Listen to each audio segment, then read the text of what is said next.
வணக்கம் நண்பர்களே, Toyota company முன்னாடி தான் இருக்கோம். டொயோட்டாவில் இருக்க ப்ரீயூஸ் வாங்கலான்னு வந்தேன். அது ரேட்டை பார்த்துட்டு சரி கார் வாங்குறதெல்லாம் கொஞ்சம் நாள் தள்ளி வச்சுருவோம், நம்ம தகுதிக்கு கார் வாங்குறது ரொம்ப அதிகம் அப்படிங்கிறனால அதை ஒதுக்கி வச்சுட்டு ஒரு கார் ரெண்டல் பண்ணலான்னு இருக்கோம். இன்றைக்கி தம்பி வந்து வீடு மாற்றுறான், அதனால கார் ரெண்டல் பண்ண இந்த ஷாப்புக்கே வந்திருக்கோம். ஜப்பானில் பொதுவாக கார் ரெண்டல் வந்து 3 வழியில் பண்ணலாம். ஒன்று வந்து நம்ம வீட்டில் இருந்தே இன்டர்நெட்டில் பண்ணலாம், அப்படி இல்லாட்டி இந்த கார் ரெண்டல் ஷாப்புக்கு ஃபோன் நம்பர்லாம் இருக்கும், அதை எடுத்துகிட்டு கால் பண்ணலாம். மூணாவது வந்து கார் ஷாப்லேயே வந்து ரெண்டல் பண்ணிக்கலாம். இன்றைக்கி நாங்கள் வந்து கார் ஷாப்பில் வந்து வீடு மாற்றுறதுக்கான வண்டியை வந்து ரெண்டல் பண்ண போகிறோம். வாங்க எப்படி இருக்குன்னு பார்க்கலாம்.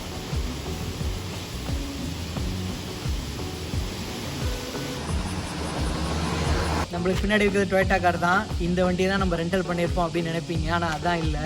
கடையாக ஏறி இறங்கணும், எந்த கடையிலுமே எங்களுக்கு வண்டி கிடைக்கல. அதனால இன்டர்நெட் இல்லாட்டி ஃபோன் காலில் ரெண்டல் பண்ணலான்னு பார்க்குறேன். எதுவுமே கிடைக்காட்டி கடைசியாக அந்த வண்டியை தூக்கிட்டு போயிடலான்னு பார்க்குறோம். ஆனால் தூக்கிட்டு போனால் இந்த ஓனர் இங்கே தான் இருக்காரு, கல்லாலே அடிப்பார்னு நினைக்கிறேன், என்னன்னு தெரில.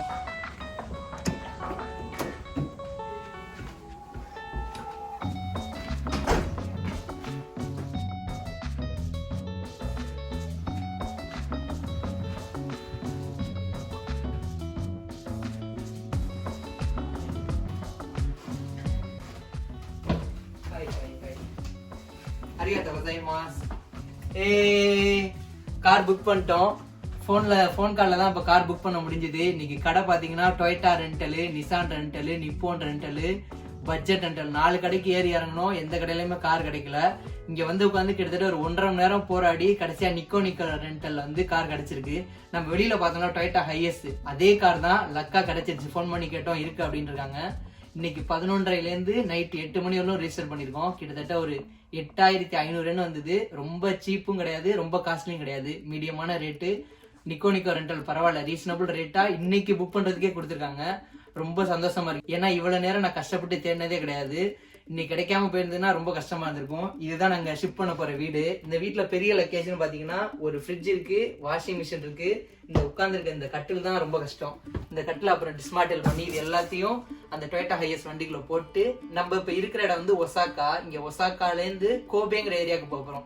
கிட்டத்தட்ட 2 மணி நேரம் ஆகும். 4 மணி நேரம் ரோட்ல போனாலே. ஹைவேல போனா ஒரு 1.5 மணி நேரம் தான் ஆகும். இப்ப பாத்தீங்கன்னா கரெக்டா மணி எவ்வளவு இருக்கு, என்ன ஓட்டலையே, மணி பாத்தீங்கன்னா 10:45. 11:30 மணிக்கு நம்ம கார் ரிஜிஸ்ட்ரேஷன் பண்ணிருக்கோம். அந்த கார் இருக்கிற இடம் வந்து இங்கேருந்து ஒரு 20 நிமிஷம் ஆகும். 11 மணிக்கு நம்ம இங்கேருந்து ஆரம்பிச்சோம் அப்படின்னா நைட் 8 மணி வரலும் பம்பரமா அப்படி சொல்லல வேண்டியதுதான். நேரம் ரொம்ப குறைவா இருக்கும். ஏன்னா எல்லா திங்ஸையும் ஒரு ஷிஃப்ட்ல அள்ளி போட்டு எடுத்துட்டு போறதே ரொம்ப கஷ்டம் தான். 2 பேர் தான் இருக்கும். அப்படி நம்ம அப்படி உடல் பலத்தை காட்டி இன்னைக்கு மாஸ் பண்ணுவோம். பத்திரமா போயிட்டு சேஃப்டியா ரிட்டர்ன் கொண்டு வந்து காரை கொடுத்தரணும். எந்த பாதிப்பு இல்லாம நல்லபடியா இன்னைக்கு வீடு ஷிஃப்டிங் முடிச்சுட்டு அப்படின்னா ரொம்ப நல்லது. வாங்க அடுத்து கார் ரெண்டல் ஏரியா போய் பார்க்கலாம். டொயோட்டா ஹையஸ் இன்னைக்கு இதில் தான் நம்ம ஜாமான்லாம் ஏற்றிட்டு வீடை ஷிஃப்ட் பண்ண போகிறோம். Let's shift our home today.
வேர்வை சிந்தி வீடை நல்லபடியாக மாற்றிட்டோம்.